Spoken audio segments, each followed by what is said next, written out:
எந்த கேப்டனும் செய்யாத mass record. மிரட்டிய Punjab kings captain Shreyas Iyer. IPL cricket வரலாற்றில் இதற்கு முன் எந்தவொரு கேப்டனும் செய்யாத ஒரு சாதனையை பஞ்சாப் கிங்ஸ் கேப்டன் ஸ்ரேயாஸ் ஐயர் நிகழ்த்தியுள்ளார். லக்னோ சூப்பர் ஜெயண்ட்ஸ் அணிக்கு எதிரான வாழ்வாசாவா போராட்டத்தில் அதிரடியாக சதம் விளாசிய அவர் 4வது வரிசையில் களம் இறங்கி சதம் அடித்து முதல் ஐபிஎல் கேப்டன் என்ற புதிய சரித்திரத்தை படைத்துள்ளார். இந்த அபார வெற்றியின் மூலம் பஞ்சாப் அணி தனது பிளோப் கனவை உயிர்ப்புடன் வைத்துள்ளது. லக்னோவில் சனிக்கிழமை நடைபெற்ற இந்த போட்டியில் முதலில் ஆடிய லக்னோ அணி 196 ரன்கள் குவித்தது.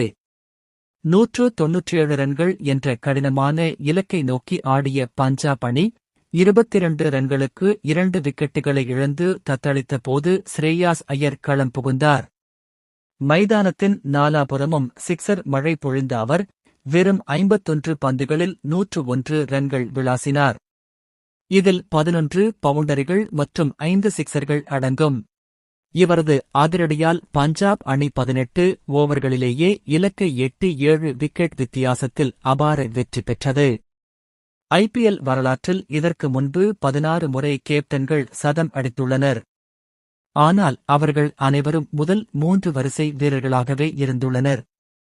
4வது வரிசை அல்லது அதற்கும் கீழ் களம் இறங்கி ஒரு கேப்டன் சதம் அடிப்பது இதுவே முதல் முறை.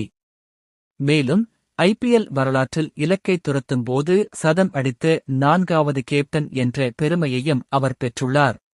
இதற்கு முன்பு வீரேந்தர் சேவாக், விராட் கோலி மற்றும் சஞ்சு சாம்சன் ஆகியோர் மட்டுமே இந்த சாதனையை செய்துள்ளனர். பஞ்சாப் அணியை பொறுத்தவரை ராகுல் மற்றும் கில்கிறிஸ் சதம் அடித்திருந்தாலும் அவர்கள் முதலில் பேட்டிங் செய்த போதே அதனை நிகழ்த்தினர்.